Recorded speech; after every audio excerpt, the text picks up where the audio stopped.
যদি সবাই ফিরে যায়, ওরে ওরে ও ভাগা সবাই ফিরে যায়, যদি গহন পথে যাওয়ার কালে কেউ ফিরে না যায়, তবে পথের কাটা তুই রক্ত মাখা চরণ তলে একলা দলরে, তুই রক্ত মাখা চরণ তলে একলা দলরে, যদি তোর ডাক শুনে কেউ না আসে তবে একলা চলো রে।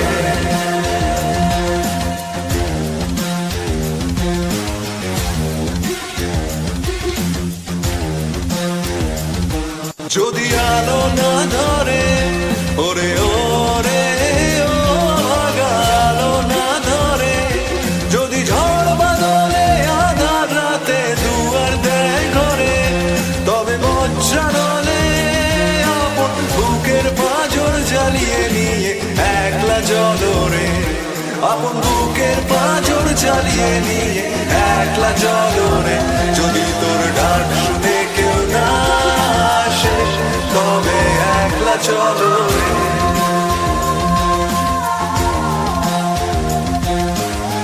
একলা চলো, একলা চলো, একলা চলো, একলা চলো রে। Hi guys, thank you for joining the live stream. Today, after a long time, we have back with us Madam Political Scientist, whom you can't see because I have, not knowingly, some settings in my StreamYard have been screwed up, because of which if a person does not turn on their camera, even their logo or DP won't be visible. So, Madam Political Scientist, thank you for coming back on our podcast after a long time. Thank you so much.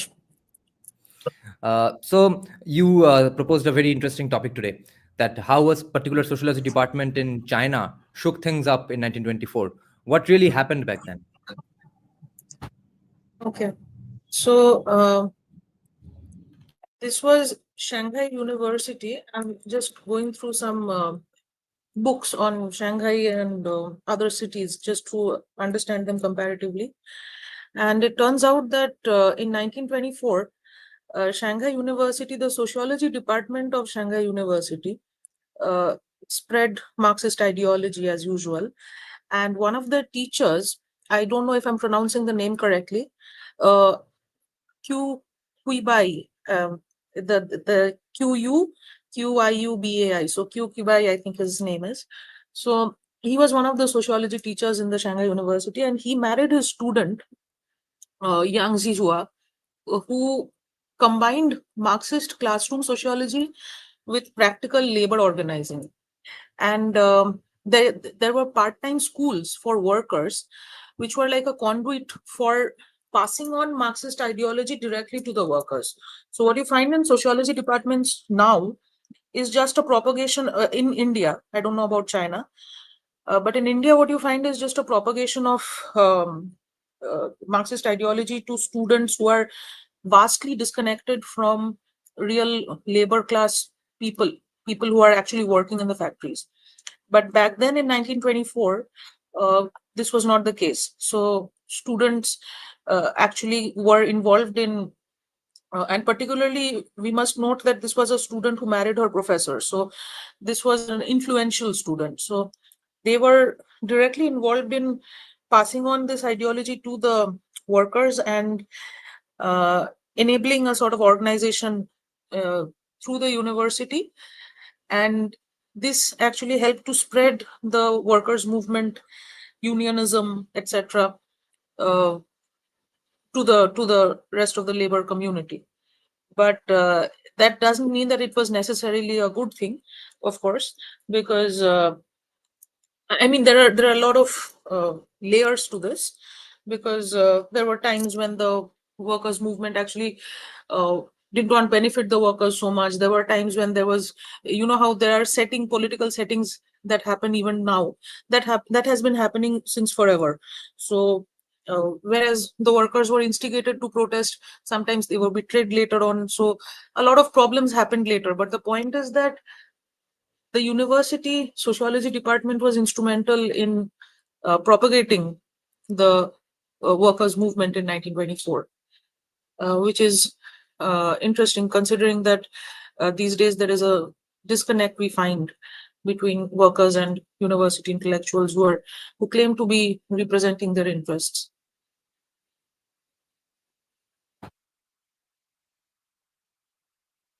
What were the second order, third order consequences of that pricing? Okay, so in order to understand that, we actually have to go into the history of this whole thing, the how business developed in Shanghai, and what were the who were the people involved, etc. So I'll just briefly go into that history. So Shanghai, as we all know, it was a city that was, of course, one of the biggest business centers in the world, and that has been Shanghai's legacy since the 1800s even till now. And despite being brutally exploited by political regimes, not just communist but also nationalist political regimes, it has managed to survive and stand on its feet again and again.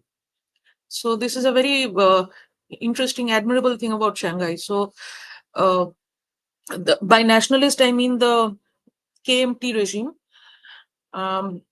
especially the KMT regime of Chiang Kai-shek, who were later defeated by the CCP and pushed into Taiwan.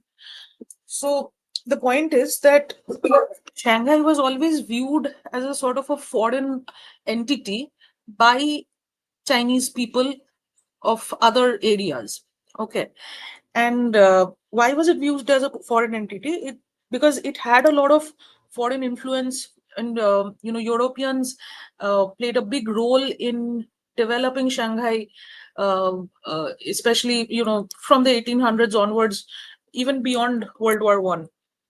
So, in fact, it had so much foreign influence that there were European concessions. These were called concessions.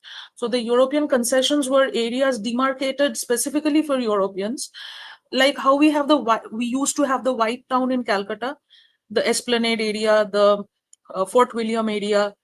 So similarly, there were such European concessions in Shanghai. Not just European, there were also Japanese concessions in Shanghai. So both of which were colonizing powers, very powerful business oriented cultures, and both of which actually contributed to building a lot of factories in Shanghai.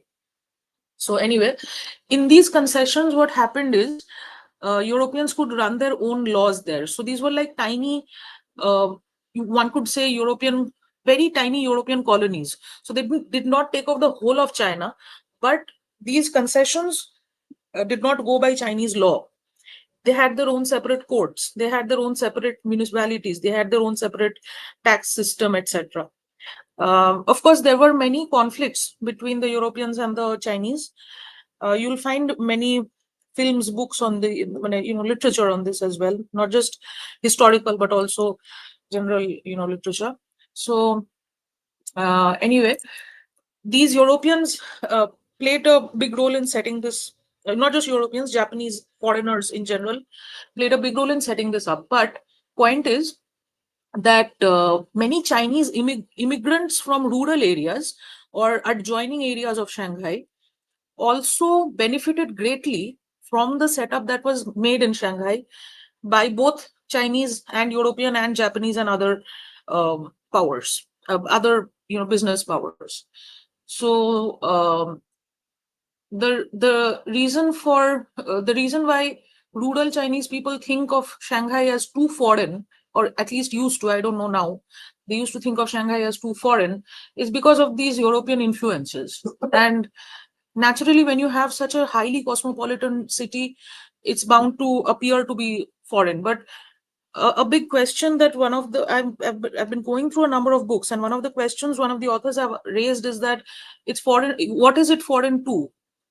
Is it really foreign to China, or is it just foreign to the Babu class of bureaucracy? I'm using my own terminologies now. The bureaucracy and the political class who want to extort from Shanghai. Okay, so this was a very interesting question, because to be fair, the Chinese people of Shanghai were not at all anti-China. The Chinese people of Shanghai and I mean the ordinary business people, not necessarily connected to political or bureaucratic class. The business classes of Shanghai who were Chinese, of Chinese ethnicity, they were not anti-China, and they were not so steeped in their business mentality that they would betray China. If anything, the business class of Shanghai actually set the standard for Chinese nationalism. And they actually wanted China to take its own unique space in the global market and in global polity.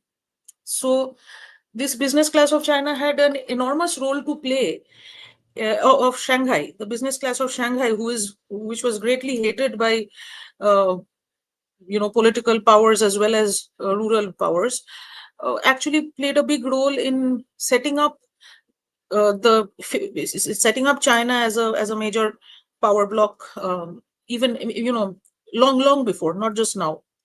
So one difference I find between that and say a place like Kolkata is how and the Chinese nationalists in Shanghai, they demanded equality for China, and they also demanded cooperation with foreigners. So this was a very pragmatic orientation they had. They were not nationalist in the sense that they wanted to get rid of all foreigners, because they saw that the benefit of being connected to the market, to the global market. So the difference between that and what I find in the history of Kolkata, for instance, is that here in Kolkata we had political nationalists who were more interested in getting rid of the colonial powers rather than ensuring that India forms its own unique space in the global market. So the focus was more on change of political power, change of regime, rather than bringing about uh, economic development which can trickle down to the native population. Um, okay, I think there was something else I was talking about how Shanghai is branded as foreign. So and how it should not be branded as foreign. So the main reason being that they were nationalist. And okay, so your question was how did What were the far-reaching consequences? the far-reaching consequences of, yeah, 1 second. So for that, we have to again look at how Shanghai was developing. So there we find that Shanghai was primarily a city of immigrants, not just British, American, or Japanese or French immigrants, but also Chinese immigrants from adjoining areas. So among Chinese immigrants, there were three categories: the Cantonese, the Ningbo, and the Jiangsu people. There were North Chinese people also. So among these, the Cantonese and the Ningbo people were relatively more powerful. They had better connections, they had more money, and they could find a place for themselves in the Shanghai economy more easily. And on the other hand, the immigrants from North China were mostly very poor. They were either peasants who were displaced or something like that. They came to Shanghai and became beggars, things like that. So, or very unregulated laborers in the informal economy. So the what we need to look at is how the Canton used to be a hub of business, foreign business, even before Shanghai. And when Shanghai became the hub, then Cantonese workers, they shifted to Shanghai, and the Cantonese were immigrants. They formed their own guilds, and they were quite clannish. Actually, there was a caste system operating there. So caste system in the sense that they would mostly help out people from their own Cantonese community. And this led to a lot of native place associations between the immigrants from specific areas, and community activities and the feasts, these also helped. And what happened is in 1853, Shanghai faced something called the Small Sword Rebellion, which was actually led by the Cantonese secret society. And all of these secret societies were actually also engaged in opium trade, And in 1853 they seized Shanghai and they assassinated the magistrate. A lot of political problems happened, but the militia barely faced any opposition in its Shanghai coup, because the members of the militia were also rebelling against the Qing dynasty, and they occupied old Shanghai and many of the surrounding villages. And the Chinese gentry and merchants, they took refuge in the British and French concessions. So this was the situation where you find that although there were Chinese nationalists among the Chinese business class in Shanghai, they were also on good terms with the British and the French business people. So whenever there was some kind of political uprising, they were able to find a place for themselves to keep themselves safe for the time being. But the point is that these a lot of these unionizations that happened later have a predecessor in these kind of rebellions and coups that were formed by the guilds. So what you see as unionism today, you can find a predecessor of that in the guilds that existed in the 1800s.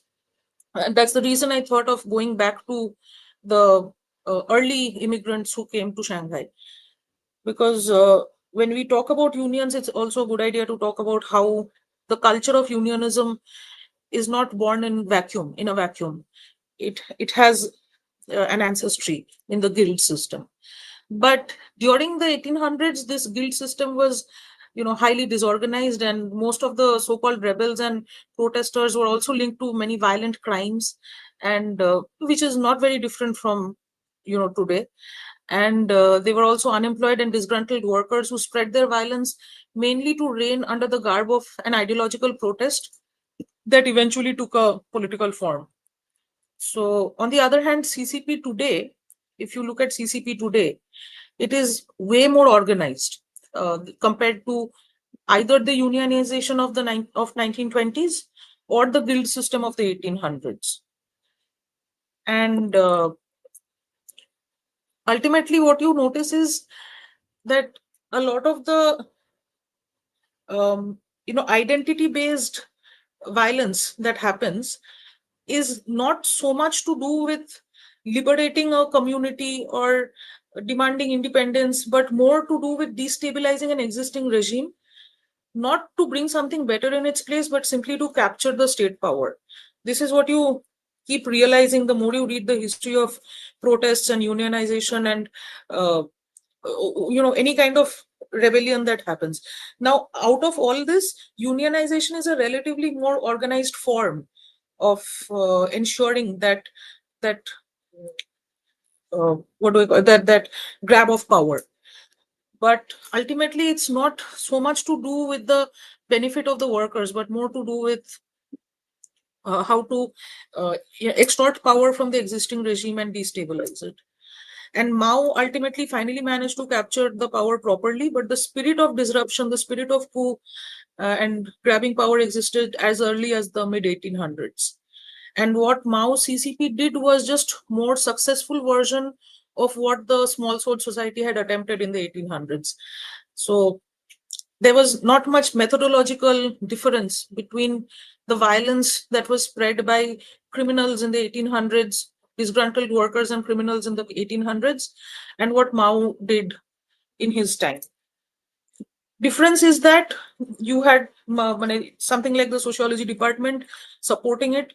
You had intellectuals guiding it in a sophisticated way, but the ground reality was not too different.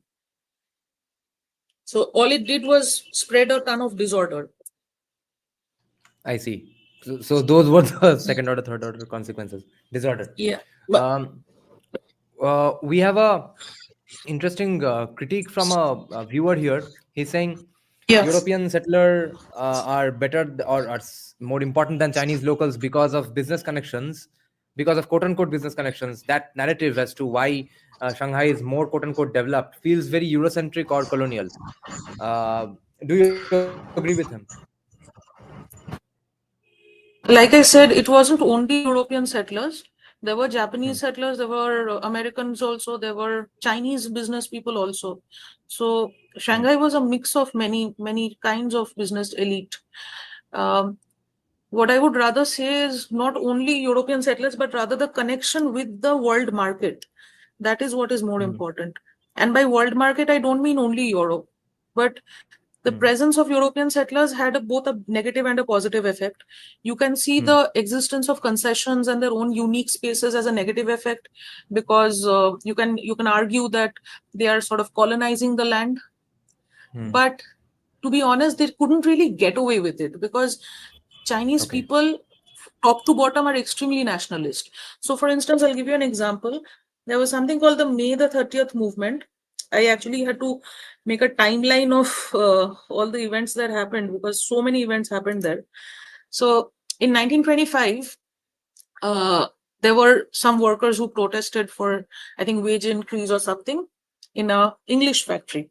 As far as I remember, an English factory, British factory. So, the 30th May movement was a movement that was organized by Chinese workers, because Shanghai police shot at them. They shot and killed, I think, 10 or 11 protesters who were demanding higher wages. And this led to an enormous, a sort of blanket movement across Chinese people against the British business owners. So much so that British, a sort of anti-foreign sentiment was cultivated not only in Shanghai but in other areas of China as well. So it's not like they were subservient to the British. It's not like they were subservient to the European colonizers. Rather, they could use the connections built through these internationally connected people to raise their own economic, to develop their own country. So, and 30th May movement is just one example. There are many others like this. So, the point is, there were many ups and downs in the relationships that the Chinese people had with the Europeans, Japanese, etc. Points of alliances, points of rebellion, points of conflict, and but ultimately it led to some churning in that area, in that city, which will be missing if you completely close off that society and focus only on a kind of closed market sort of environment. So I'm not in support or against Europeans staying in Shanghai. I have no opinion on that. But the point is that a city connected to the world market is obviously going to fare better. Yeah. Some of our viewers have joined a little late and are asking for a recap on why did we name our live stream today Sociology. A sociology department shook things up and not socialism. So could you please do a recap of how sociology, one particular sociology department, led to this, and not directly just socialism? Socialism was also a part of it, but the Shanghai Yeah. University Sociology Department was instrumental in spreading Marxist ideology from the university circles to the workers directly. And that is how they spread socialism, communism, whatever you want to call it. To be honest, I don't like to differentiate between these words. I think they're just potato. But anyway, the thing is, what I found interesting is how even back then, sociology departments were these kind of incestuous spaces where teachers marrying their students, and the students are, the female student who married him. She was actually instrumental in instigating the female workers of various factories to start, their own protests. So, yeah. Okay. And one more thing, Here's I just another. wanted to point Yeah, go out on. that, Yeah. it's interesting that we know of the history of the creation of Taiwan, where CCP pushed KMT people out and pushed them into Taiwan. But if you read the history of CCP and KMT, there were several points in history where CCP and KMT actually collaborated, but they came together and they were allies. For instance, there was a time when China was ruled by warlord factions. So these warlord factions were basically extremely violent feudal lord type characters who existed very well into the 1900s, and they would simply extort money from businessmen, kill people. So there was rampant violence, rampant extortion, and it just made no sense administratively or in any other way. And during that time, CCP, KMT, Green Gang, we've heard of the Green Gang, which was also a very violent gang in Shanghai, committing a lot of crimes. But during that time, CCP, KMT, Green Gang, they all came together to defeat the warlords. And Green Gang, in fact, was a gang that sometimes worked for CCP, sometimes worked for KMT. And another example of CCP, KMT unitedly working is the Shanghai University. And there are many examples where unions were set up under government jurisdiction. So when KMT was in power, it would fund unions so that, maybe it was like controlled chaos, an attempt at controlled chaos or something, where they would fund the unions. But interestingly, although KMT was giving the money for the unions, CCP people who were much less powerful at that time would do all the cultural activities in the unions. So what happened was, and this is before Mao came to power. Okay, this is when CCP was still building itself. It was still going up and down, fluctuating in its power structure. So KMT is giving money to fund everything in the union, food, water, all sorts of provisions. But CCP is hosting the cultural activities like reading club, like drama club, like songs. So the people who are a part of that union, the workers who are a part of that union, who do you think they will get more attached to? They don't remember who is paying for them, because they are getting wages either way. But they will not remember which organization is funding the food, because that is not going to be stamped. And even if it's stamped, who remembers that? But they're going to remember the songs that are being sung. They're going to remember the drama that they're watching, and the drama that is being played, being enacted there, is of course going to be communist in nature, because the CCP people are the ones hosting it. They are going to remember the reading club, and the books that are going to be read are going to be Marxist books. So this is a very interesting, I felt a very interesting combination, which ultimately benefited the communists. And we usually think of communists and nationalists in China as opposed, but interestingly enough, barring, except of course the influence of the Soviet, even CCP in China was more nationalist than the communists in India can ever be. So Chinese nationalist, of course. Then again, communists in India are also Chinese nationalists. So maybe there is a commonality we can agree on. So anyway, what I want to emphasize is the influence of academia, the influence of cultural, activities, the influence of actors, the influence of literature on brainwashing people, on bringing people onto one's team. And unless there is a realization of this, we cannot hope to build a narrative that can work. Simply funding an organization doesn't work. You have to know who are the people running it. I mean, just compare with how America funded the Pakistan. But ultimately, what did it do? They just poured the money. But the ideology that was formed there was not the ideology that America espouses. So it was the ideology of the Mujahideen. So there is a difference between who is funding and who is actually running the show. And in case of China, it was CCP who was running the show, even when it was not in power. I believe that even if we look around ourselves right now, we might find the same thing happening.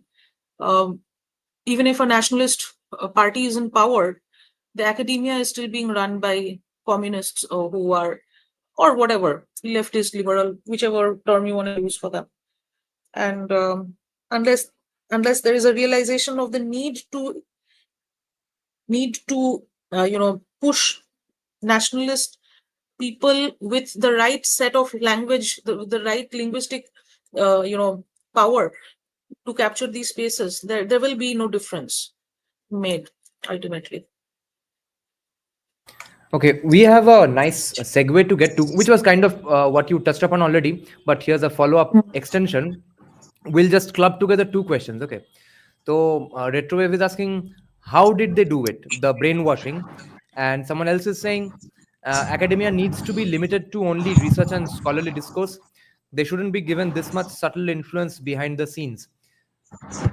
My question is, firstly, do get to how did they do the brainwashing? But of course, the brainwashing happens because of the research and scholarly discourse. So how will we even draw the line that, okay, do scholarly discourse, do research, but don't do subtle influence? But it's the research and scholarly discourse which is doing the influence. How do we tackle this? I agree with you. The research and scholarly discourse is the thing that is doing the subtle influence. And if we just, say that let's not do subtle influence, let's just do apolitical, neutral research and sit with our arms folded, we are just going to lose out because the other side is already doing subtle influence. There's nothing you can do to stop them. You can't, you cannot use physical force to stop them because they're already cushioned. So and besides, they're not doing anything illegal or wrong per se. They're already just building narrative.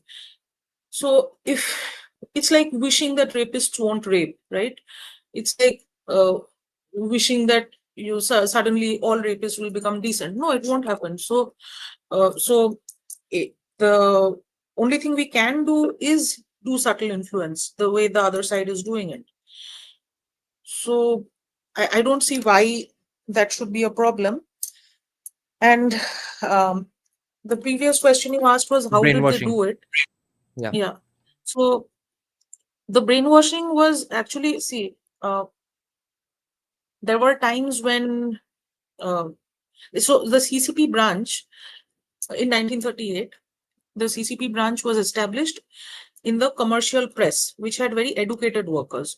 So CCP would always do this. They would always target the more educated, more elite, literate people to do the work of brainwashing.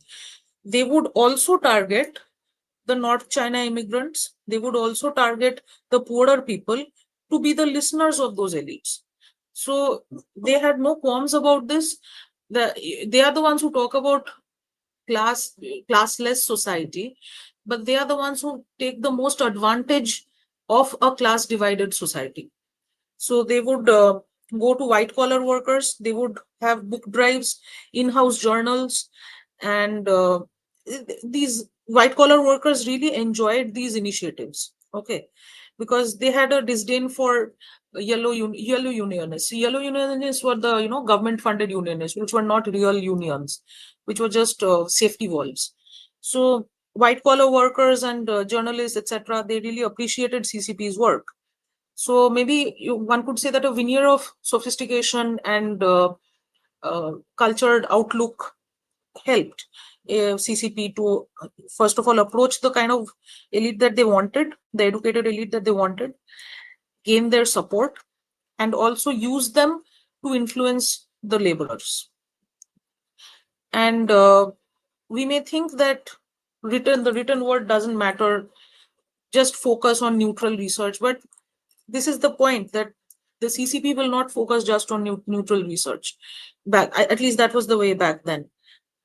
And in 1939, for instance, the workers in the circulation department of the commercial press, they protested against inflation, but the Yellow Union didn't support them. And still they protested. When the schools were about to open a textbook when the schools were about to open and the textbook sales were high, they suddenly refused to work. So this was the way they protested. And After 14 days, the protesters won. The yellow unionists were undermined, and this is how communist mobilization increased. So it happened in small phases. These were the small wins which gradually accumulated into a big win for CCP. Small wins in small departments, in small factories, labor unions, etc., where the CCP was slowly gaining ground, slowly winning. We have to remember that there was a time when CCP was actually the underdog. It was not in power. And when it was the underdog, it used both elite influences and gradual chipping away at the system to regain its influence. So I would say that is kind of my answer to how they were able to do it. But CCP could not achieve this without the help of white collar workers, journalists, educators, professors, students, etc. CCP was supposed to be the party of the proletariat, right? They could have easily only focused on the North China immigrants who had nothing at all. The North China immigrants I told you about three Chinese immigrants, the Cantonese, the Ningbo, and the North Chinese. So the North Chinese were the poorest of them all. They were mainly, when they came to Shanghai, they were mainly either beggars or sex workers or things like that, or informal laborers. They had nothing. If the CCP would have wanted, being the party of the proletariat, they could have focused exclusively and only on these people. They did not. Let me also tell you one more thing. The Ningbo were like the most elite of the immigrants who came from other parts of China. And the Ningbos, when they protested versus when the North Chinese immigrants protested, there was a hell and heaven difference. The very appearance of a Ningbo protest was extremely elite, very sophisticated. So they would walk in a very dignified way. They would wear very crisp, good clothes. They would walk with posters which were well written, and there was rarely a time when they would be shot at or killed very easily by the police, and they would not make a big ruckus while doing their protests. Compare that with the North Chinese immigrant protests, who were very poor, who were uneducated and illiterate mostly, and who were barely making ends meet. When they were protesting, they basically depended on one or two leaders who were leading the protests, and one shot in the air and they would scatter. Okay, so they didn't even have the tenacity to hold on to their protests even as they were marching on the road. There are incidents like this. So it's all documented, so I could send it to you later. So the point is that CCP, there's a reason why they did not go for only influencing the poorest of the poor. Rather, they went for the most elite available workers. And by workers, I don't mean laborers, but rather managers, etc., white collar workers, used them and then spread their propaganda because it simply works.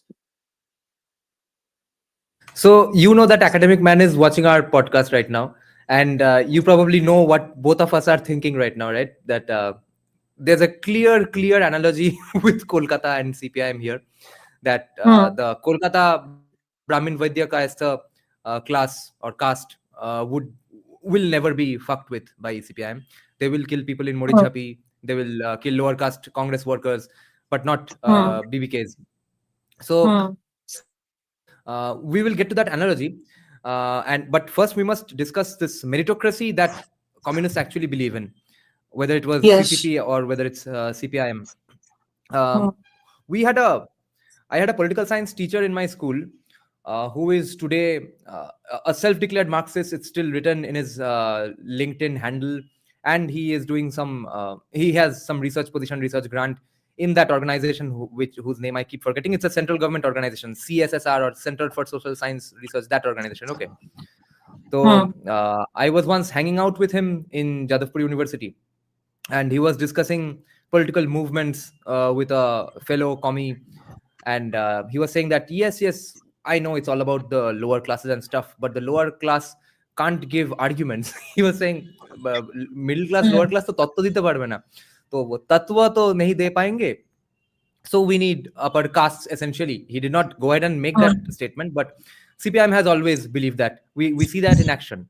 And I don't know if you saw this post of mine just about 1 hour back, that I just saw an article in a Bengali newspaper just yesterday only, that a lot of TMC people and TMCP people are begrudgingly discussing amongst themselves that IPAC is mostly overwhelmingly hiring only former SFI and left-wing organization students, and almost pretty much no TMCP students because of qualifications. They, all of those SFI folk are mainly Brahmins, Vaidyas, Kaistas, who have elite degrees from elite institutions in political science and social science. And when IPAC was asked about this, they said that we don't give a shit about ideology. We just want the best guy for the job. And one TMCP guy, in fact, said that he almost got hired by Nation with Namo, but then was rejected because they got wind of him being from TMCP. So there are so many hilarious angles to this. Firstly, that no TMCP guy is deemed qualified enough by IPAC. Then that IPAC actually believes in merit. Then the fact that Nation with Namo seemingly probably doesn't believe in merit, or and which is more sad, that they found someone to be qualified enough who is not qualified enough for IPAC. So so where do you think we should draw the line with merit? Should we draw a line with merit? Because let's say an SFI guy is actually hired by Nation with Namo. Okay, the SFI guy would probably not have a problem working for Nation with Namo if he's getting paid well and stuff, and he would not really say or want to do anything that would go completely out of line with Nation with Namo, because after all, you have to work in a hierarchy in an organization. So what do you think is the fear of organizations like Nation with Namo, or any right-wing organization who would focus on ideology and not qualifications? Or do you think people should focus on ideology, people who are creating these organizations and hiring these people? I told you something a little while back, that is, Indian communists are basically Chinese nationalists, right? So that is the main reason, I think, why an organization where like Nation with Namo would fear someone with an SFI background, because for instance, in China, KMT CCP uniting is one thing, because both are nationalist, both are working for China in their own ways, granted with different ideologies. But in India, you have a whole category of people across classes, across caste, across classes, who are determined to see the downfall of this country. And so hiring without checking that ideological background might be a little risky for a nationalist organization. Now, the problem also being that the issue of merit, whether or not it's cultivated enough in the right ways, so among the right people. And so the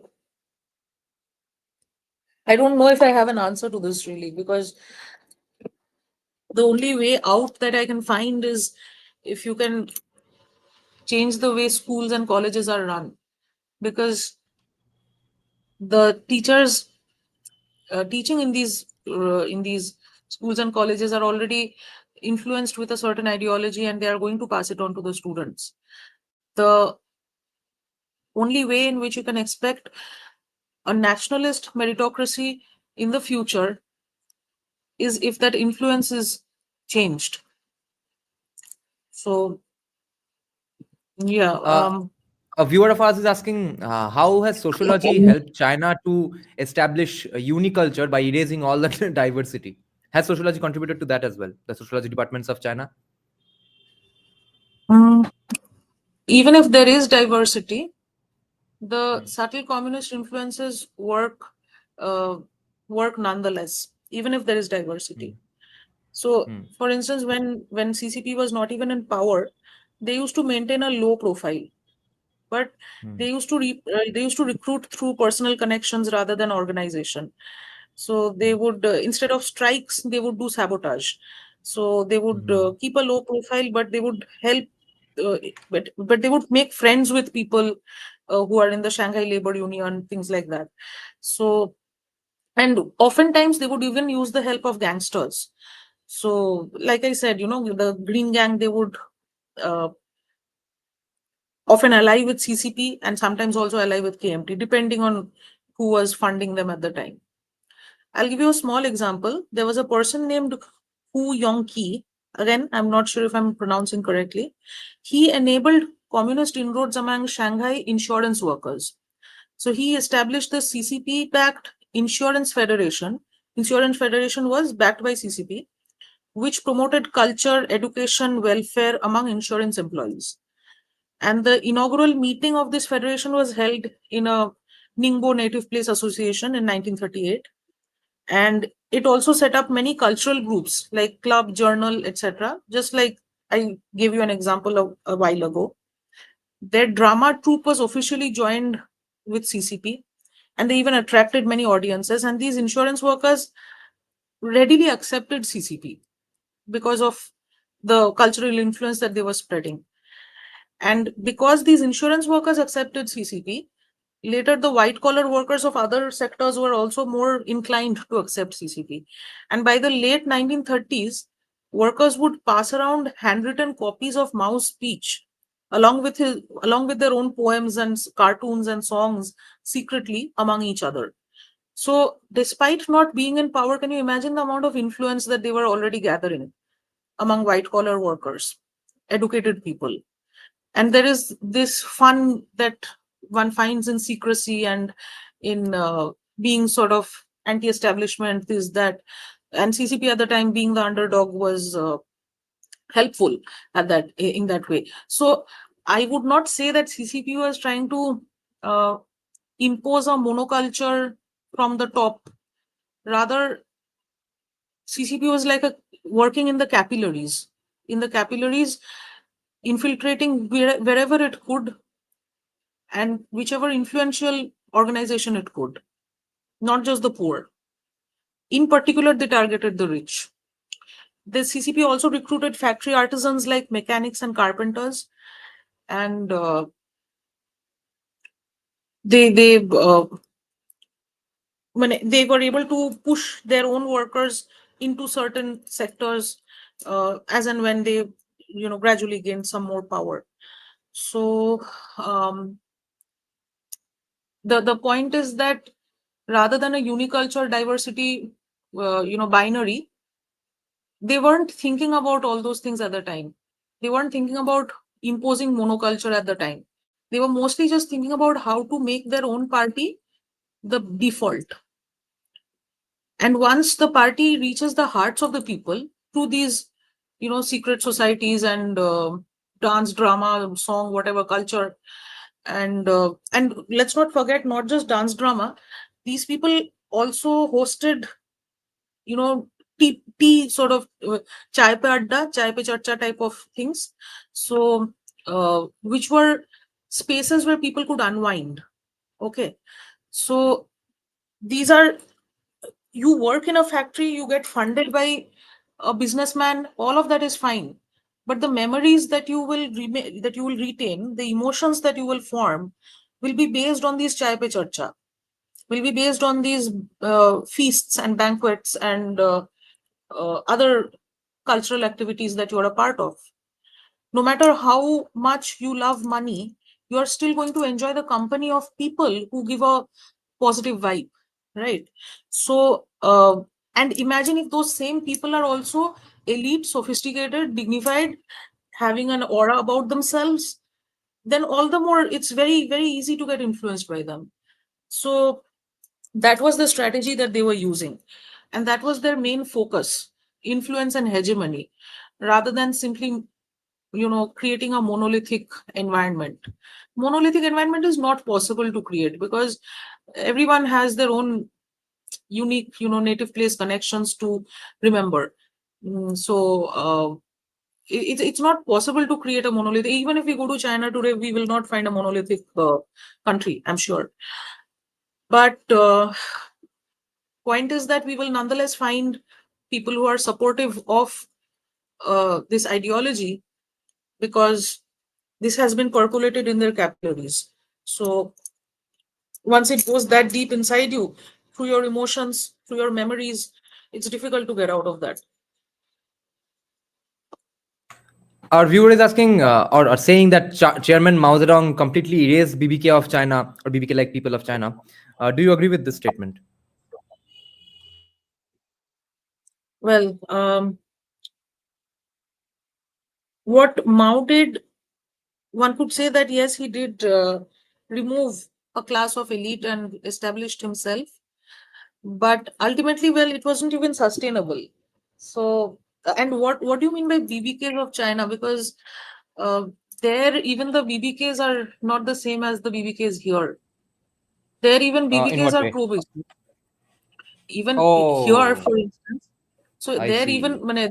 the elites are pro-business. The Ningbo people I just Hmm. told you about, who used to Right, hold their right. protest in a dignified way, they were extremely Yeah. pro-business. So there were Ningbo people who were workers. There were Ningbo people who were businessmen also. Hmm. And the Ningbos were in fact the most prosperous of the business people.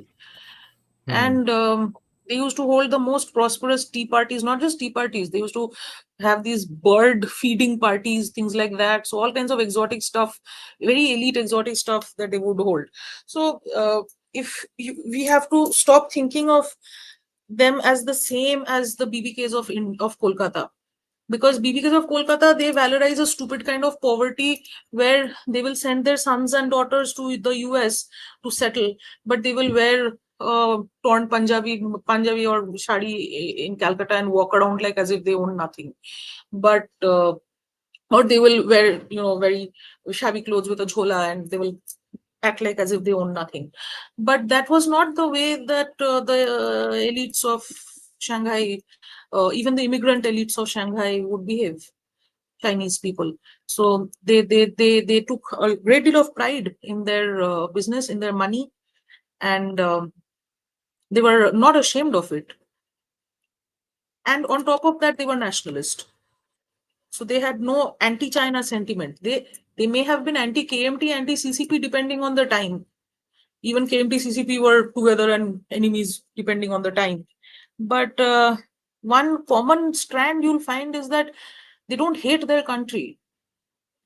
So that is a big difference between BBKs there and BBKs here. And And that has to be one of the reasons for China's success, China's yes, of prosperity. course, of course, of course. The elites, not all elites, of course. I am sure who all I, and your viewers also know who all I mean.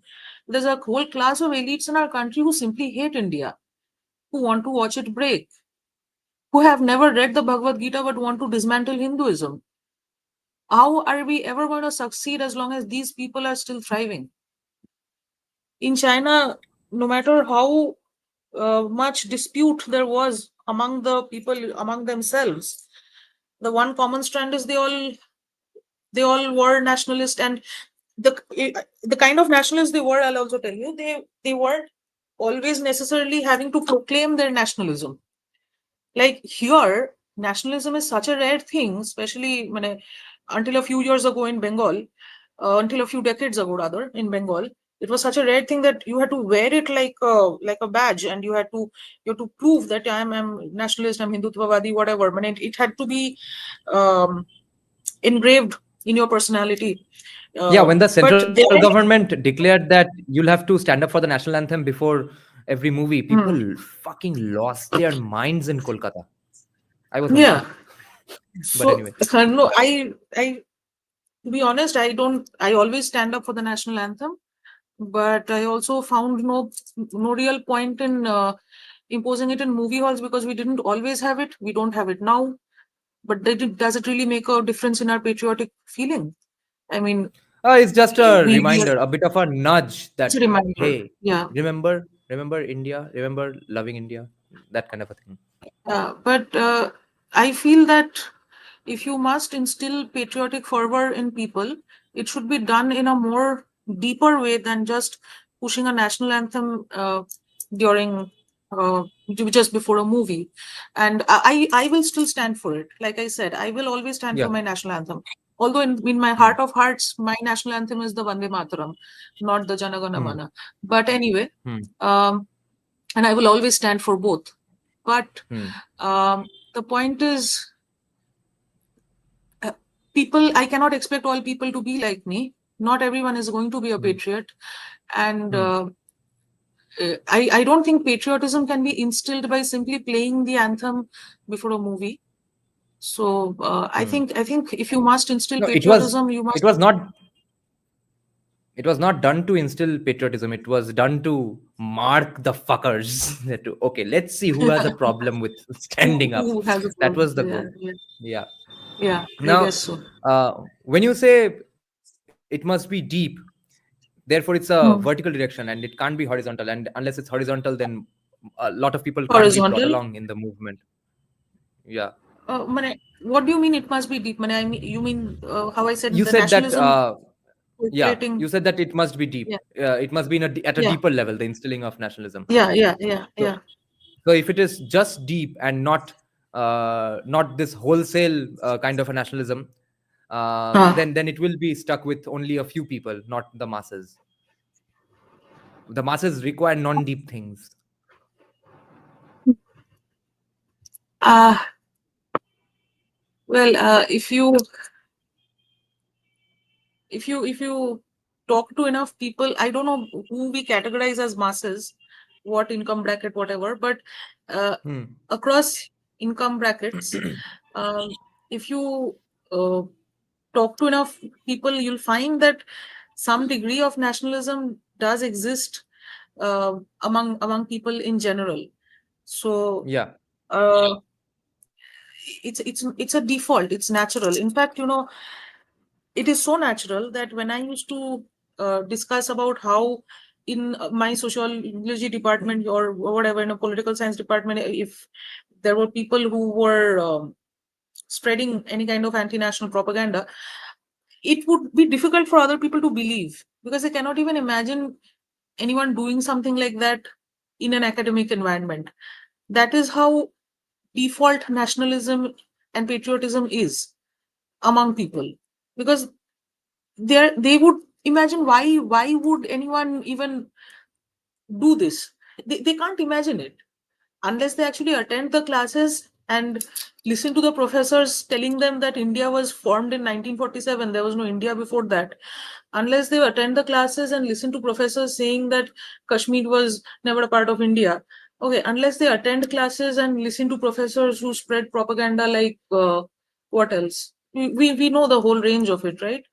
So how uh, Naxalite areas deserve to be liberated, like as if that's even a real liberation.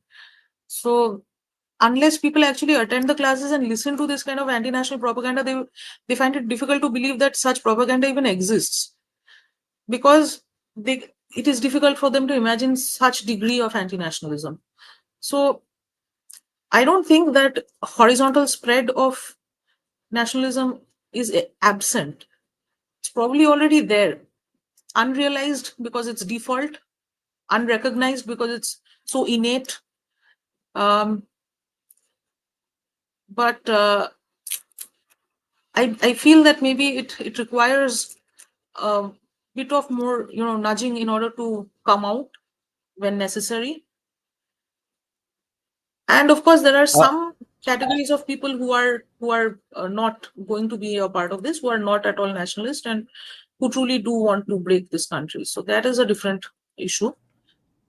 But there are people yeah, who I was don't. about to come back to this only. Uh, you were talking about how some elites of the country actively don't want what's in the best interest of the country and want to see the country broken up, etc.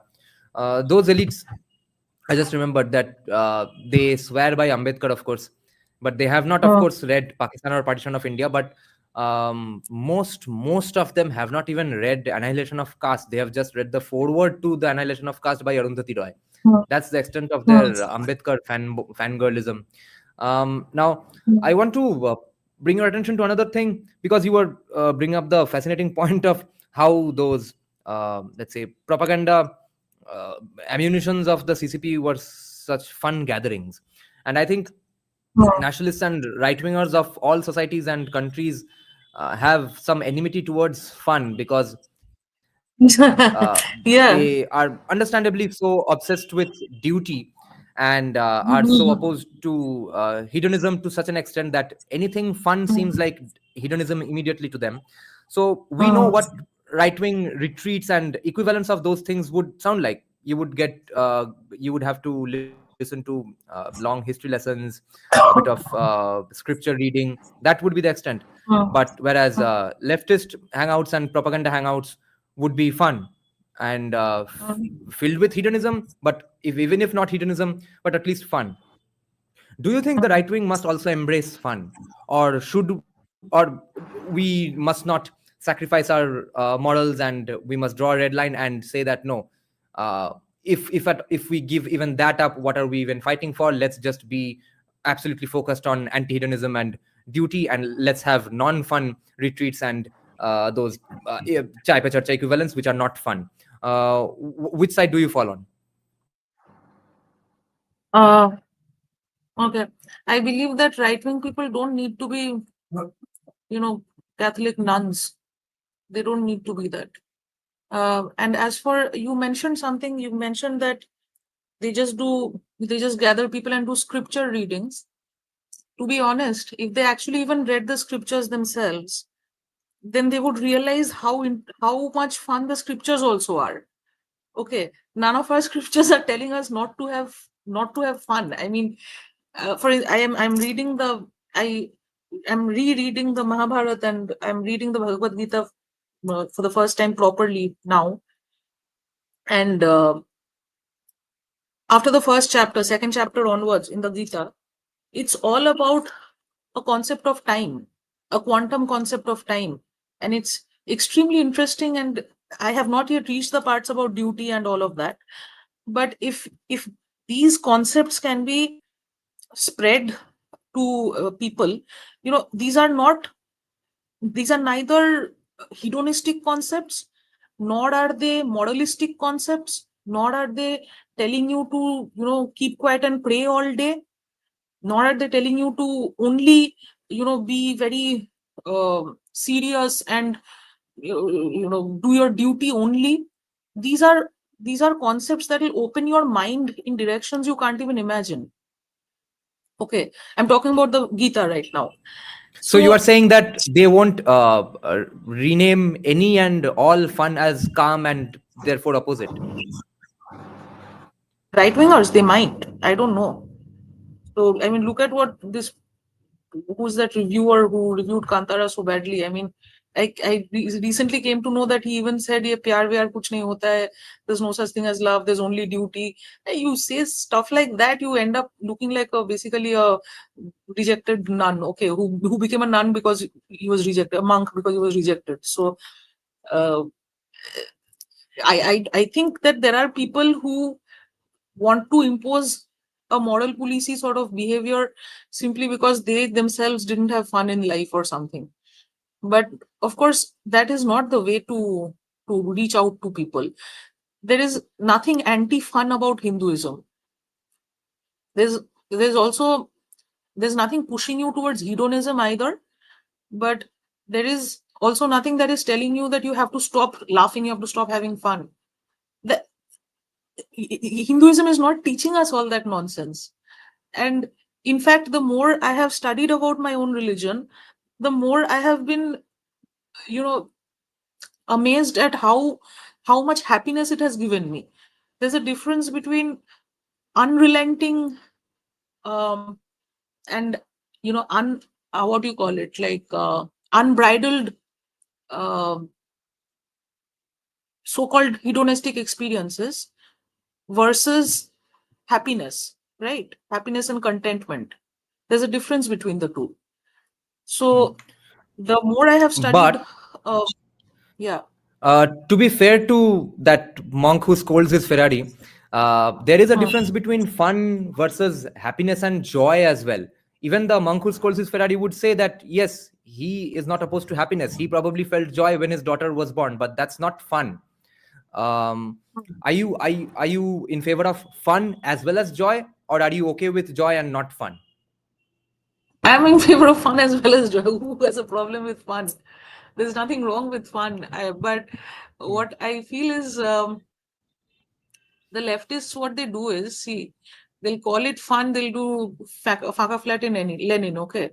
So Yeah. would you qualify that as fun? I mean, there comes a point of time where leftist fun goes to a point where Swapnadeep is thrown off the terrace and he dies. Yes. So there Yes. comes a point where leftist fun leads to, you know, I think I'm not allowed to use certain words, no? So graping of women. Right. Yeah, so there comes a point where not women, men, transgenders, they're raped for in the name of fun, right? So Yeah. you wanna, Yeah. the thing with fun and hedonism is it is like a black hole. So there is no end to it. There's no filling it. There's no filling it. No matter how much you put in there, it's gonna get absorbed. You're gonna want more. There's no end to that. Okay. So you will never feel fulfilled. If a person has the mentality of a grapist, then there is no amount of fun that is going to be enough for him. Okay. He's gonna keep on at it. But yeah, I mean, fun up to a level is fine, but depends on how far you take it, right? So when it becomes a deed that literally harms another living being, be it human, be it animal, anybody.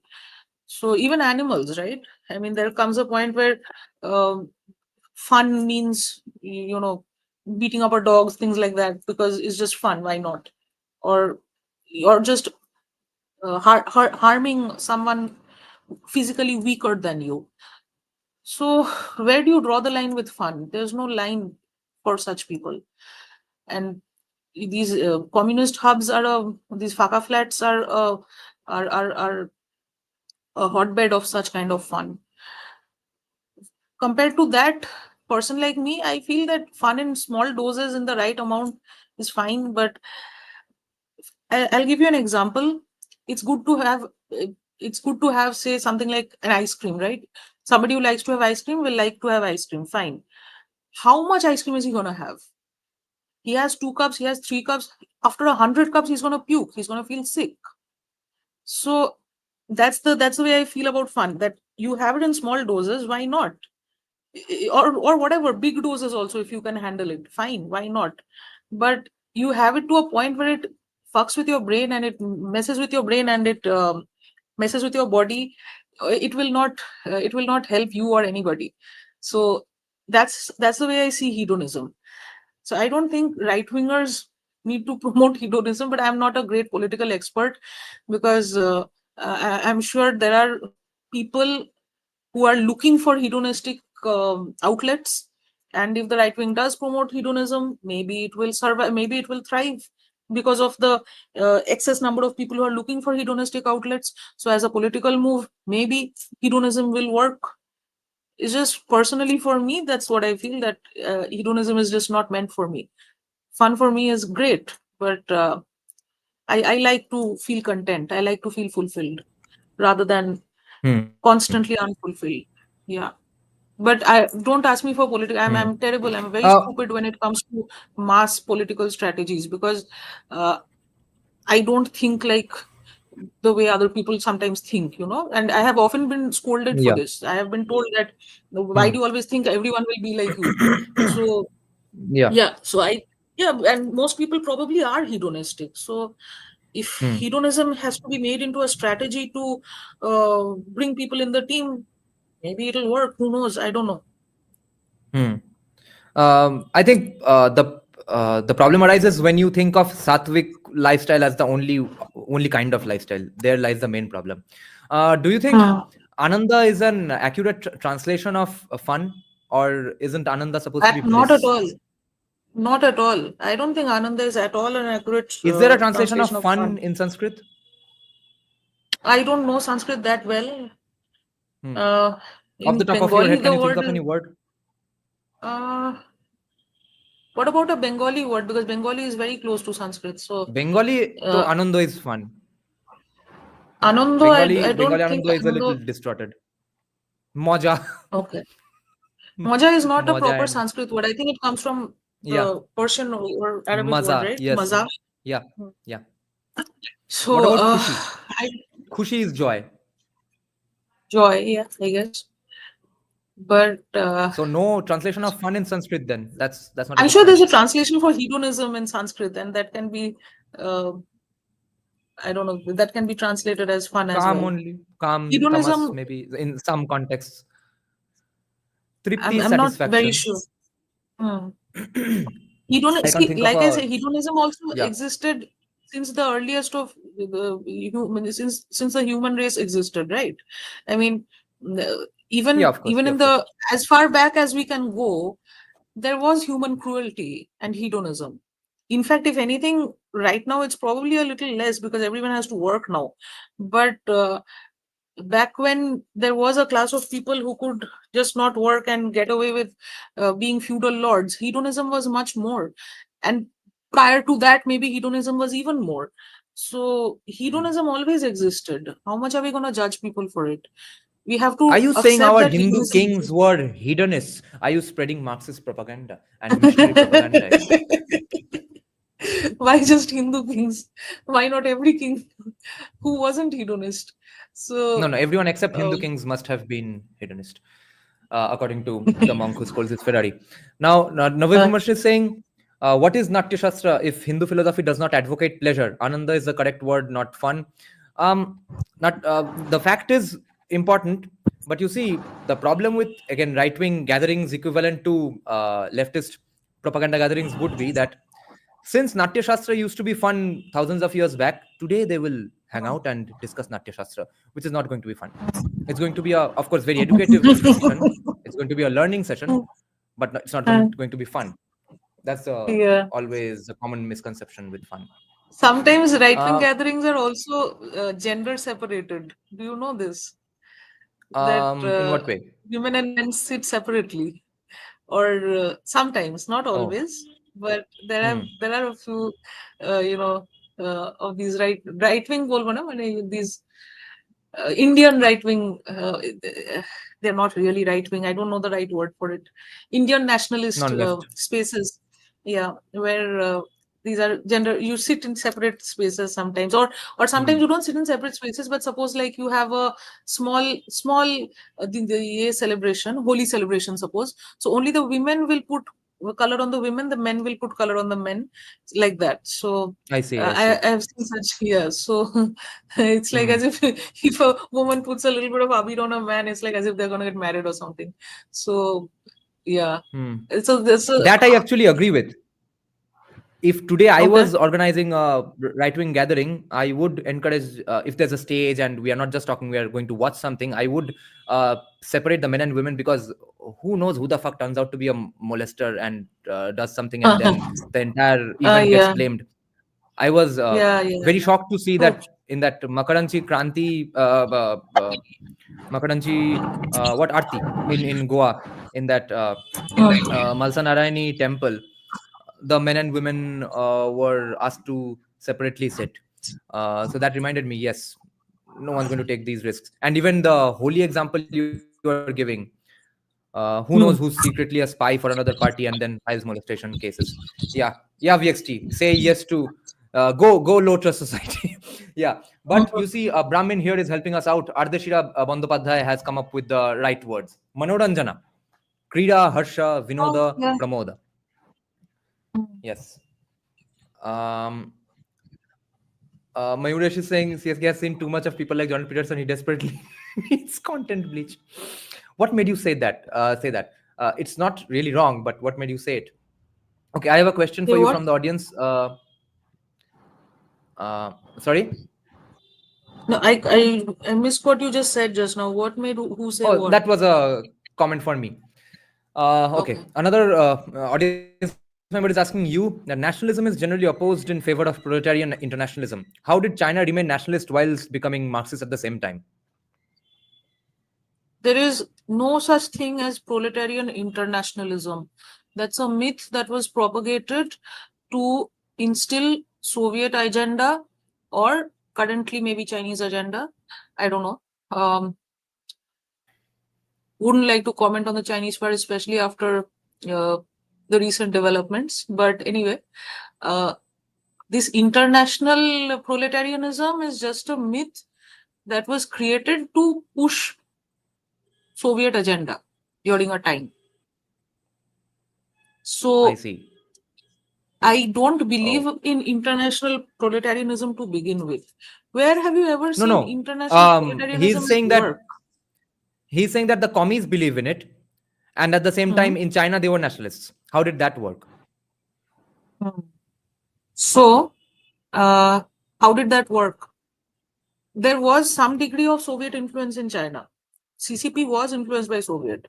Okay. Uh, and there were uh, changes made depending on what the Soviet at a certain point of time commanded. So, um, including, if I don't remember, if I'm not wrong, there was a time where I think Soviet and KMT came into an understanding, and CCP had to step down momentarily, I mean, temporarily. Step down not from power, they were already not in power. KMT was in power, Soviet had an understanding with KMT, and accordingly CCP was bypassed. So ऐसा भी हुआ है in the history of China. So uh, point is, if you first of all consider that international proletarianism itself is just a political myth, then everything else will become much easier for you. Because if it is a myth anyway, then it is just a tool that is being pushed to achieve some immediate political ends. And the reason why China remained nationalist is probably because of the culture of China. Probably because there weren't, I guess China wasn't colonized twice the way India was. I guess China doesn't have people who are loyal to another country the way some Indian citizens are. I guess China doesn't have, didn't go through the partition the way India did. So Chinese nationalism is natural, more natural. It just simply doesn't have that many number of, uh, traitors in their midst. So the Chinese nationalism is more of a cultural affair, I would say, because of their history. This does not mean that there was no conflict in China. There were endless conflicts in China. Of course, of course. First, Sun Yat-sen, he defeated the Qing dynasty, and after that, from the KMT, CCP had so many conflicts. Then KMT was pushed out, CCP came to power. They strategically allied, strategically conflicted, and like I said, there was a point of time even Soviet allied came into an understanding with KMT and pushed CCP slightly lower. So all kinds of settings, yeah, all kinds of understandings, dealings happened. But despite so many conflicts, and not just big level conflicts, there were conflicts, ethnic conflicts also in China. So I told you about the Cantonese and the Ningbo, the two categories of immigrants who came to Shanghai. So there were times when Cantonese laborers and Ningbo laborers would get into fights. Okay, over something, some issue. Some manager said something to somebody, they reacted, a fight started. So छोटे छोटे बात पे people fought, from top bureaucrats and politicians to bottom level whatever laborers, everybody. So there were conflicts, there were endless conflicts. But were any of these conflicts directed against China? These were all conflicts among people inside China. Whereas, and that is why Chinese nationalism is natural. Whereas in India, the conflicts don't remain personal or political or even partisan. The conflicts become a conflict between two different nationalist ideologies. There are people in India who literally support Pakistan. So then it's not just a conflict of person to person, or a conflict of ethnicity. It's not even just an ethnic conflict. It's not even just a political conflict. It's a fight for survival. So then that is why, here nationalism is more complicated.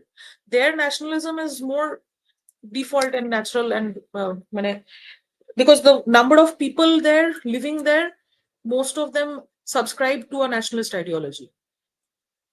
And as for why international proletarianism isn't is how it is going hand in hand with that kind of nationalism, I don't think that the laborers there are thinking about international proletarianism to begin with.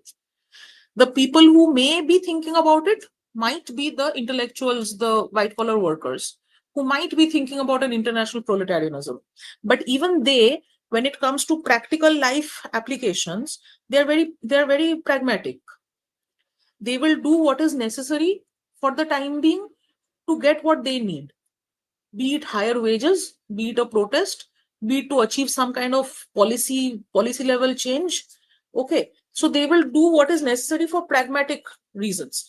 They will not do it to establish international proletarianism, even if they believe in it. So I don't know if that answers the question. I hope it does. It does. It does. I don't think there's any white collar worker in the history of mankind anywhere on earth who believes in internationalism. They will be the last ones to accept internationalism. This is a good And question. What the about blue collar workers Confucianism? anyway. Yeah, go ahead. Blue collar Go workers ahead. Go ahead. anyway don't give up. I'm saying the blue collar workers, they anyway are not caring about this international proletarianism all that much. Sorry, I What they meant need blue is the collars. wages. I did not mean white collars. Yeah. Oh, okay. Oh, yeah. Yeah. And as for even the white collar workers, I mean, people have their immediate pragmatic needs to look after. Yeah. Only an extremely, um, closed and extremely cushioned person, like these, how you find the kind of people that Charlie Kirk used to debate, who have these set ideas about international proletarianism and the workers of the world unite and women of the world unite. Women of the same household can't unite. How are women of the world going to unite? So those kind of people who have these set ideas about international unity, I think only those are the people who can imagine international proletarianism. They are like what Lenin used to call useful idiots, maybe. But real people, white collar or blue collar, I don't think they have time to actually implement international proletarianism in their work. I agree. What about Confucianism's role in Chinese nationalism? Okay, I'm sorry, I'm unable to answer that, because Okay. my work has mostly been about the economic history. My study has been about the economic history of China. I see. So Yeah. so far I have not gone into that area, but I would love to. Thank you for suggesting that. Actually, Right. I would love to explore that as well. Another question for her from the same person: is modern China just Han's supremacy over other ethnicities? Is the concept of China, has it always been that? Does India have an equivalent? For example, Pakistan is Punjabi supremacy. What do you think? Again, this is one question I'm unable to answer, whether there is Han supremacy now, because as you must have understood by now, my study so far has been about the history, not the current situation. So I actually must I study see. more about the current situation before answering this. And maybe once I do that, I may be more acquainted with this topic. Yeah. Do you see any similarities And also between my China and study, Israel? well, I do see that they are culturally both deeply nationalist. That's one similarity I find. Right. And Right. both communities are positively oriented towards money and business. Both communities understand the importance of power. Both communities understand the importance of brute force, nationalism, and the importance of standing by their own country. rather than Hmm. betraying them. And Hmm. in both communities, I think there are various classes. Like they're see, every Jewish person is not rich, every Chinese person is not rich, but Hmm. in both Jewish and Chinese communities, I think there is a vertical link among the rich and the poor and the middle classes. So they're not Hmm. scattered. So, for instance, I see. I mean, if a Bengali person, I go somewhere, I'm not a part of any community, but I think that Hmm. when it comes to Jewish people or Chinese, Israeli Jewish people or Chinese people, they're always connected, deeply connected with their community, which might also explain their deep nationalist feeling for the country. So even if they're poor, they will know other people in their community. They're not alone. You get what I mean?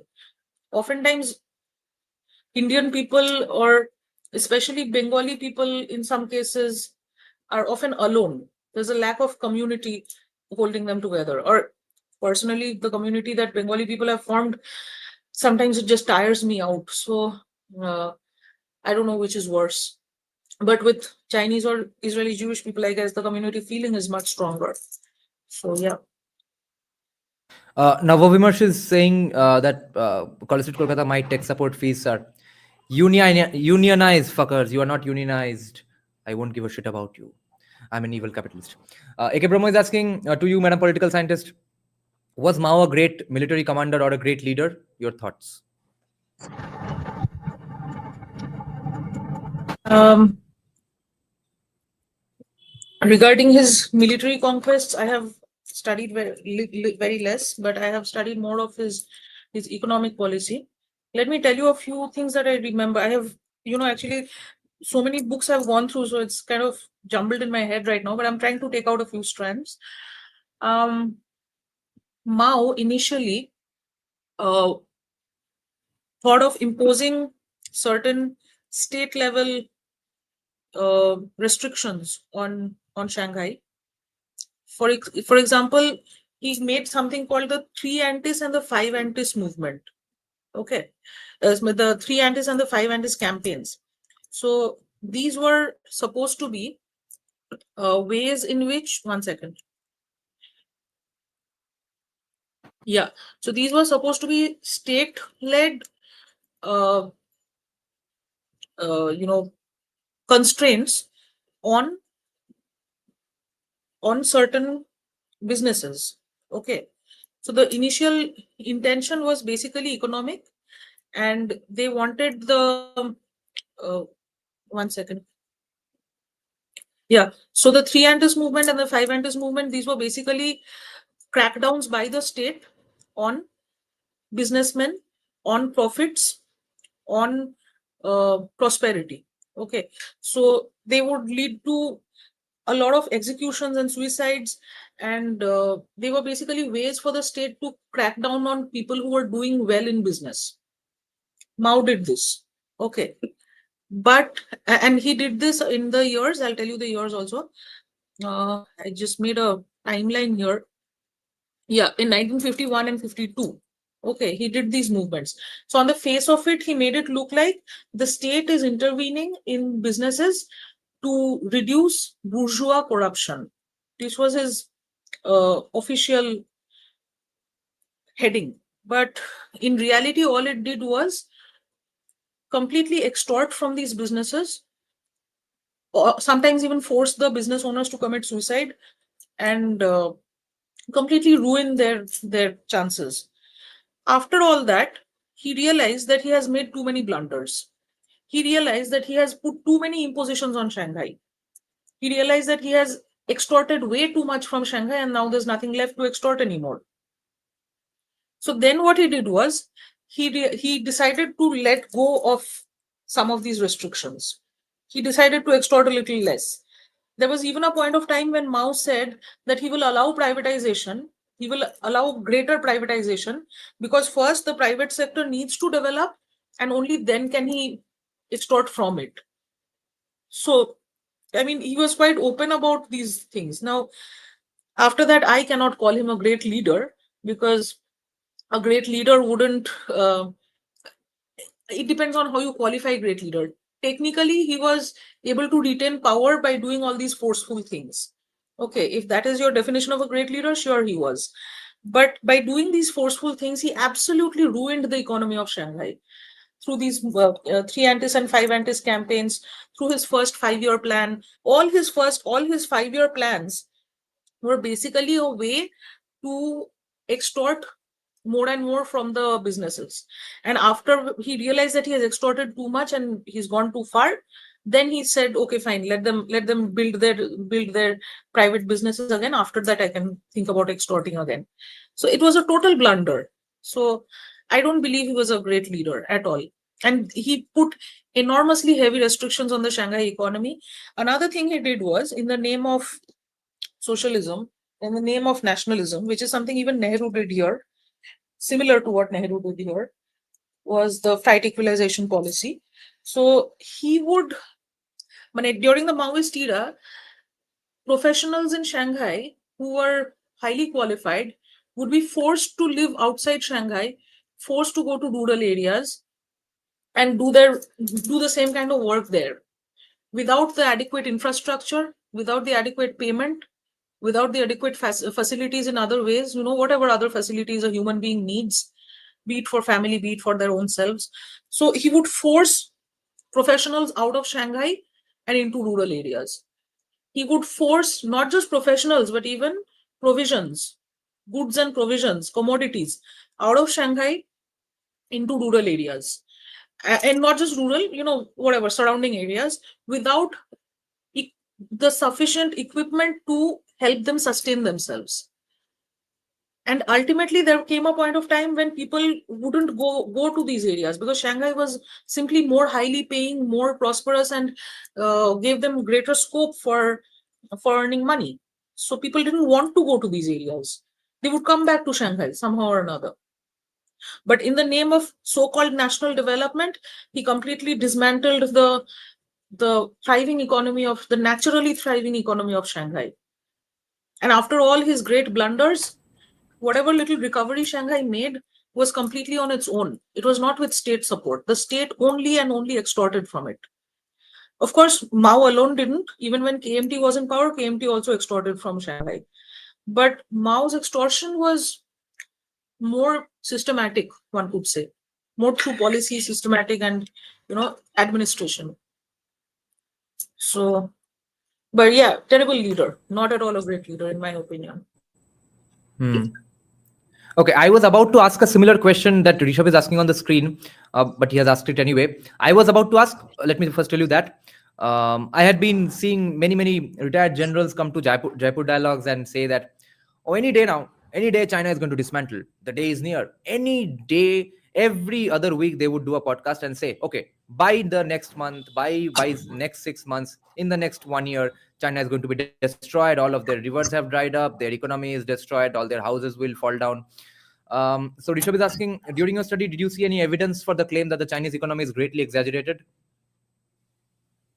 In the historical study I've done so far, no.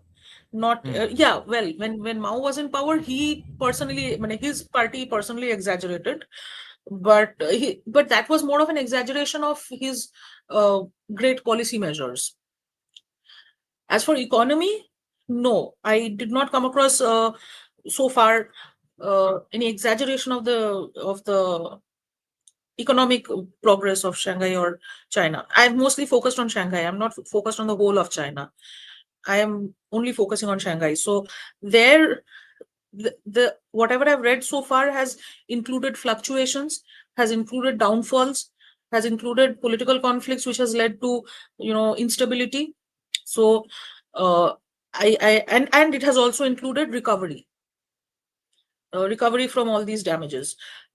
So and eventual thriving progress all over again. So I don't think I have come across exaggerations on economic development in the history of Shanghai. The question this person asked is, I think, about the current situation, right? The river drying up and all of that. Yeah. So I can't comment on the ecological aspect of it. but I can give you a small idea of the labor oriented aspect of it. So we all know that in China, most of manufacturing is done in China, right? Most of the large scale manufacturing is done in China. The machine made manufacturing is mostly done from China, and India may be more ahead in terms of handicrafts and things like that. But anyway, let me give you a small comparison. Suppose India gets an order to produce, and we also know that in China wages are low, right? Compared to India, wages are low in China. This is something we hear from many places. Now, given these two pieces of information, something I've come to know, not from a book or anything, but through a little bit of field work, is that in India, suppose there is an order to produce 10,000 pairs of shoes from two companies. Okay, but in China, China will get the same order, but from 10 companies. These companies are foreign companies. Okay, in India, very few foreign companies are coming to place the orders, but in China, more companies are coming to place the orders. Why? Because in China, wages are low, so they have to pay a lower amount to get the same product. So India, for instance, may quote a price of 50 rupees per laborer daily. China, on the other hand, I'm just giving a gross example.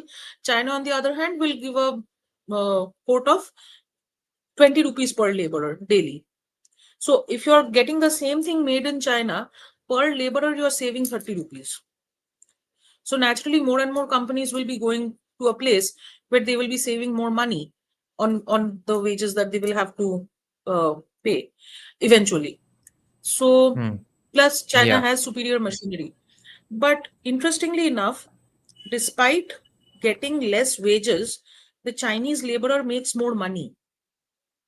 This is the tricky part. This is the trick. So suppose in one country, each laborer earns 50 rupees per day, but they are earning 50 rupees per day from two companies, because not many companies are coming to that country to give their orders, right? On the other hand, in China, each laborer is earning 20 rupees per day, which is a low wage, but from 10 companies.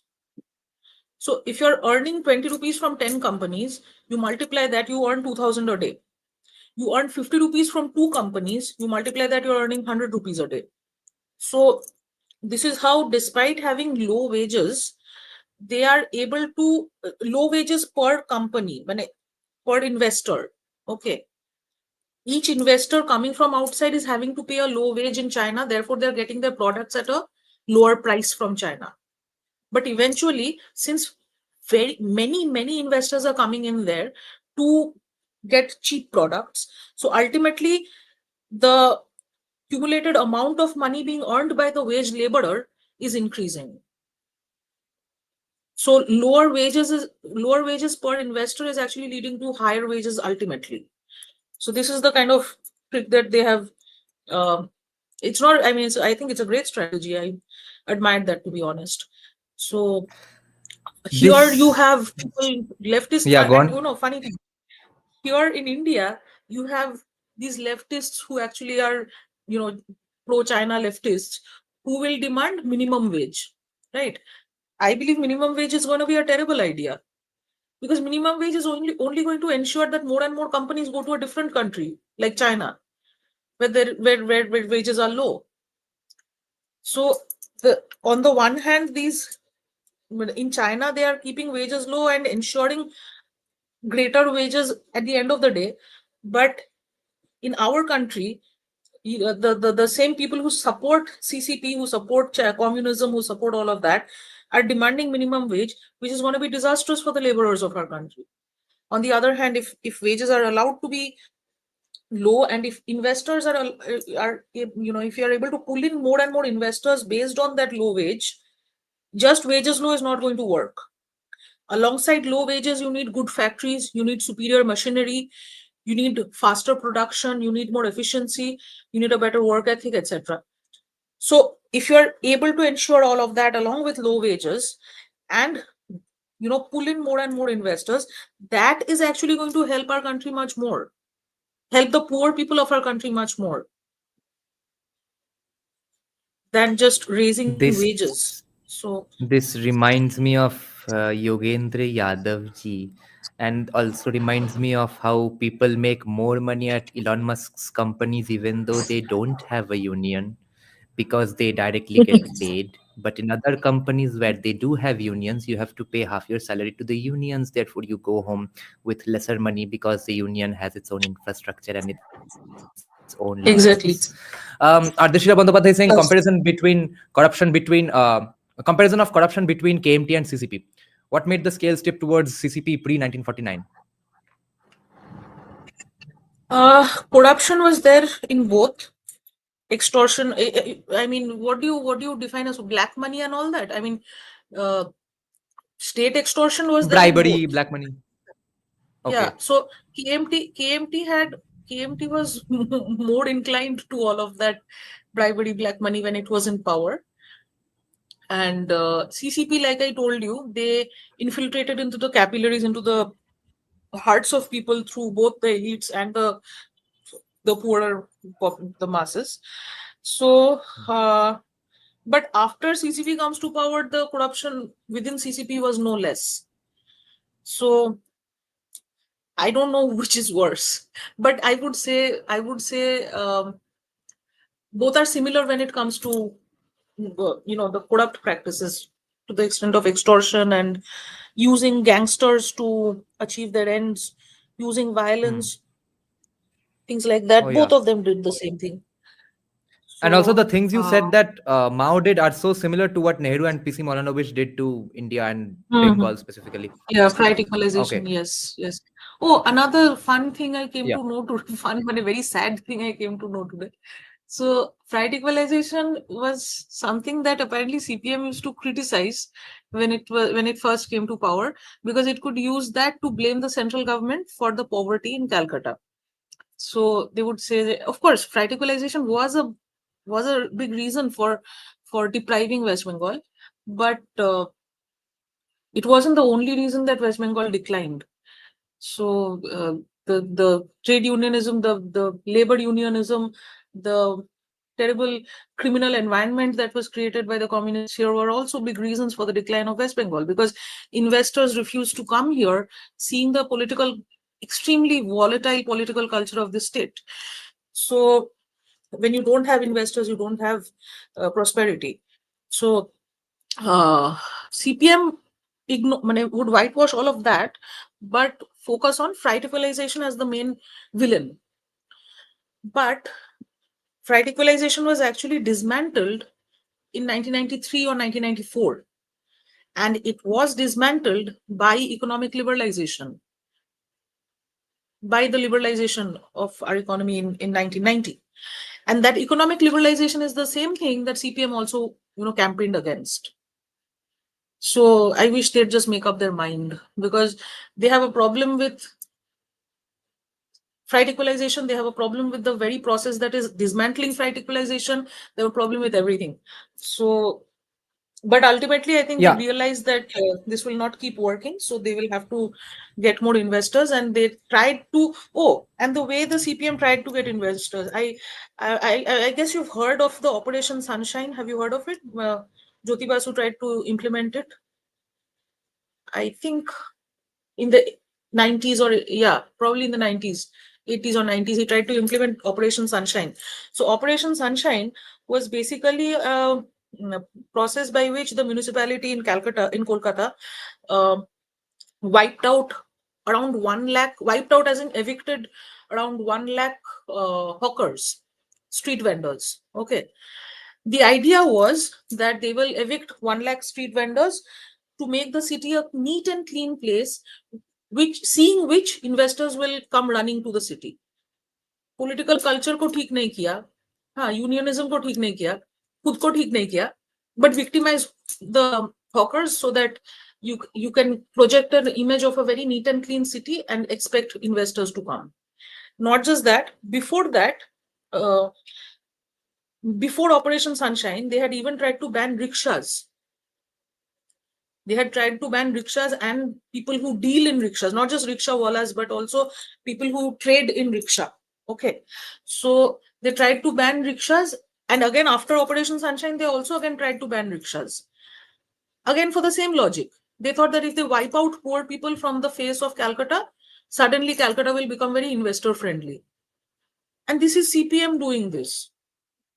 And then the rickshawalas, they formed their own some I'll let you know the name. I'm forgetting, some rickshawala panchayat, something like that. They formed with the help of the opposition party, with the help of some of the other leftist unions and maybe some NGOs, and they gher out the KMC, they gher out the politicians' offices or something, and then they managed to get their rights back. But this is the true face of communists in West Bengal. BBKs ensuring investor-friendly Calcutta, not by creating a positive, conducive environment, but by simply wiping out poor people. Again, they tried to attack 1 lakh rickshawalas and just ban them. They tried to ban rickshawalas. They tried to ban hawkers. I mean, I don't know people's opinions on hawkers or whatever. They might be annoying on the pavement, whatever. Whatever said and done. The point is, removing hawkers and removing rickshawalas isn't just going to magically bring investors in the state.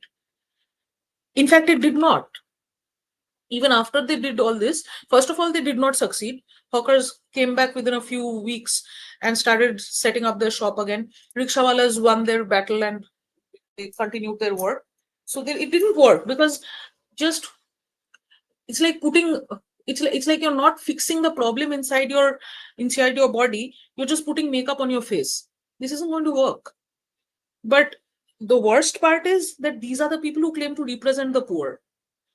These are the people who claim to be the poor people's party. But what was Operation Sunshine? It was basically anti-poor. It wasn't anti-poverty. It was anti-poor. If you want prosperity, then first fix the political environment. Absolutely get rid of your unionism. Get investors by promising them, zero unionism and all of that. And once you get investors, rickshawalas will also profit from there. Hawkers will also profit from there. Because, when the Shingur factory was happening, at that time, rickshaw rates had increased in Shingur. House rent had increased in Shingur. Land prices had increased in Shingur. So local people who were otherwise poor were becoming prosperous. Not because the government was giving them, bhata or welfare, but because a factory was being set up there and there was an influx of population with money. So all you really need is a conducive environment where the teeth of the state are kept away and you just allow businesses to grow. Were there no rickshaws in Shanghai or what? Were there no hawkers in Shanghai? So did the rickshaws and the hawkers pose an impediment to development there? No. They prospered along with the rest of Shanghai. So if anything, immigrants, some of the poor are North China immigrants, they would come there, become rickshaw pullers there, become boatmen there, things like that. So, reason why I brought this up is just, I just remembered this while discussing, because I just recently started studying also about the history of Kolkata, and this came up, the Operation Sunshine. Every anti-poverty law or policy is directly anti-poor, ironically. And Slevin is saying that hawkers on pavements are a bane. We have Indian habit of walking on road even when there is a pavement, just because of this. Yes, and it will always come back because the police will get a bit of a bribe and they will let hawkers be there. The local party's gundas and the police will take a bit of a cut money and they will let that go on. And this is my biggest disagreement with people who say that, the way to solve India's policing problem is just to increase the numbers of policemen. No, we have to alter the behavior of policemen, and that cannot be magically changed just by increasing the numbers. You have 20 corrupt police officers today, you will have 40 corrupt police officers. That won't solve anything. And people say, what about body cameras? I have repeatedly said that they will simply switch it off on the when a fuck up is happening. When the Titanic is sinking, they will switch it off, and you will never be able to prove it. By the time you prove it in court that no, it was switched off, etc., probably you will die, or your grandson will be fighting the case and stuff. And I can prove that because recently it has come out, and which has gotten almost zero coverage in mainstream media, that during the 2024 Lok Sabha elections, about 4,500 to 5,000 CCTV cameras were simply switched off in polling booths in West Bengal. That's one of the reasons why the exit polls did not match up to what exactly happened.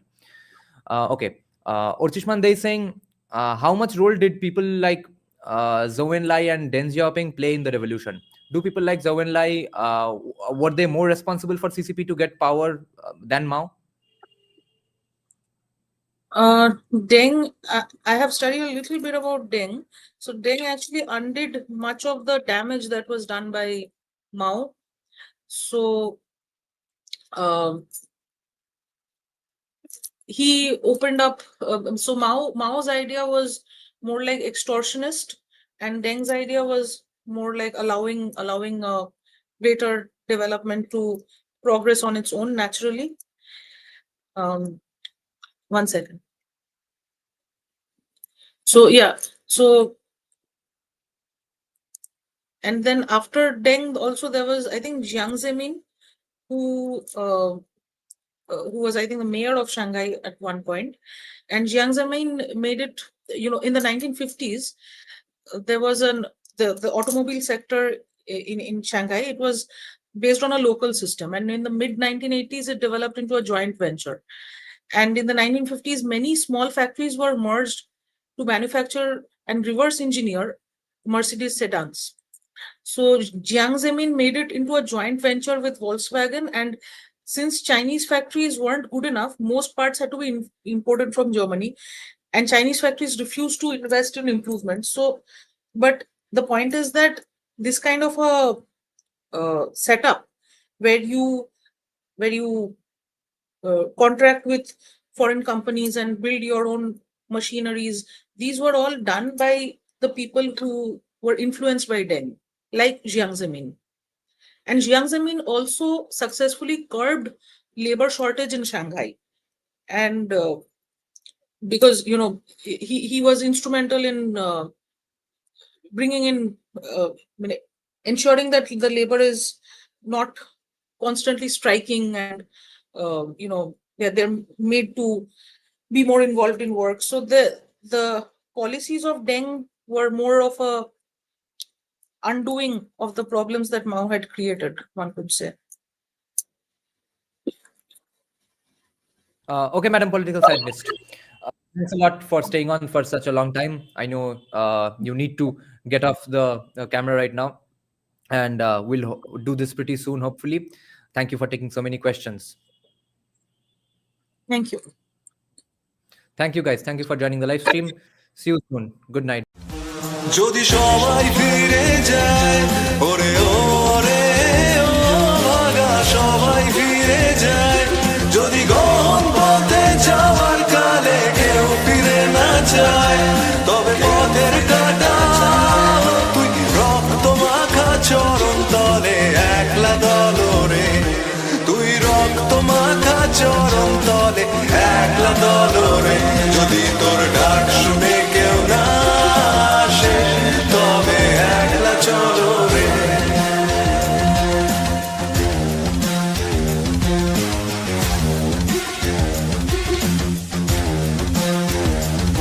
যদি আলো না ধরে ওরে ওরে ও ভাগা আলো না ধরে যদি ঝড় বাদলে আধার রাতে দুয়ার দেয় ঘরে তবে বজ্রানলে আপন বুকের পাঁজর জ্বালিয়ে নিয়ে একলা চলো রে আপন বুকের পাঁজর জ্বালিয়ে নিয়ে একলা চলো রে যদি তোর ডাক শুনে কেউ না আসে তবে একলা চলো রে